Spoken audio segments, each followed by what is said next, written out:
அனைவருக்குமே வணக்கம். சற்று முன் கிடைத்திருக்கக்கூடிய ஒரு மிக மிக முக்கியமான செய்தி ஒன்று வெளியாகியுள்ளது.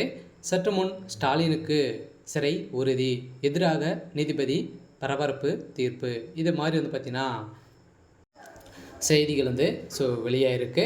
இதை பற்றி இந்த வீடியோவில் நம்ம முழுமையாக பார்க்கலாம். அதுக்கு முன்னாடி நம்ம சேனலுக்கு இப்போ தான் நீங்கள் முதல் முறையாக வந்திருக்கீங்க அப்படின்னா மறக்காமல் நம்மளுடைய சேனலை சப்ஸ்கிரைப் பண்ணி சப்போர்ட் பண்ணுங்கள். வாங்க வீடியோக்குள்ளே போகலாம். முதல்வர் ஸ்டாலின் அவர்களுக்கு சிறை உறுதி அப்படின்றது தான் இப்போ பரவலாகவே ஒரு செய்தியும் பரபரப்பாக தகவலும் பார்த்திங்கன்னா வெளியாகி வருது இல்லையா.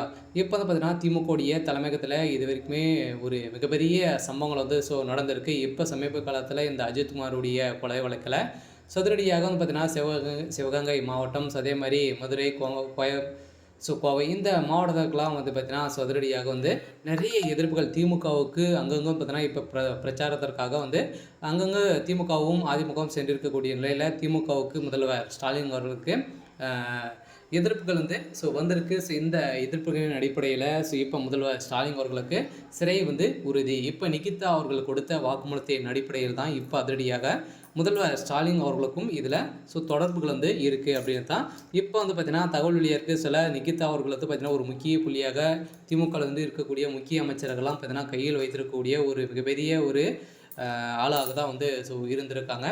இந்த நிலையில் தான் ஃபோன் கால் பண்ணி பார்த்தீங்கன்னா ஒரு முக்கிய நபருக்கு கால் பண்ணி இது மாதிரி சொல்லியிருக்காங்க. இந்த நிலையில் அவர் பார்த்தீங்கன்னா இந்த கோயிலில் காவலாளியாக இருந்த அஜித்குமார் மீது வழக்கு பதிவு செய்யாமலே பார்த்தீங்கன்னா அங்கே தனியாக இருக்கக்கூடிய ஒரு ரூமில் பார்த்தீங்கன்னா அடித்து கொலை செய்யப்பட்ட சம்பவம் அதிர்ச்சியை ஏற்படுத்தியிருக்கு. இதன் அடிப்படையில் இப்போ பார்த்தீங்கன்னா நிகிதா அவர்கள் கைது செய்யப்பட்டிருக்காங்க. சலா அவர்கள் கொடுத்த வாக்குமூலத்தின் அடிப்படையில் இப்போ முதல்வர் ஸ்டாலின் அவர்களே பார்த்தீங்கன்னா ஒரு அமைச்சர்கிட்ட பேசி பார்த்தீங்கன்னா அந்த அஜித்குமார் கிட்ட பேசியிருக்காரு.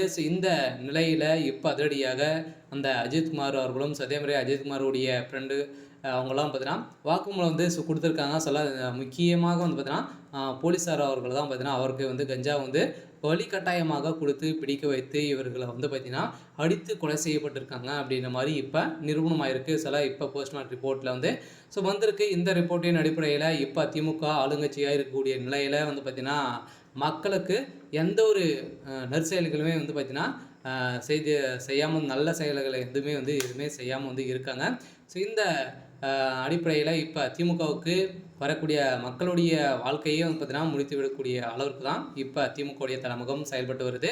இருந்தாலுமே இதன் அடிப்படையில் தான் முதல்வர் ஸ்டாலின் அவர்கள் பார்த்தீங்கன்னா திமுகவுடைய ஆட்சியை நடத்தக்கூடிய வாய்ப்பே இல்லை, இவருக்கு தகுதிகளை இல்லை அப்படின்ற மாதிரி தான் இப்போ சொல்லிட்டு வராங்க. இந்த நிலையில் முதல்வர் ஸ்டாலின் அவர்கள் சிறைக்கு செல்வது உறுதி அப்படின்னு தான்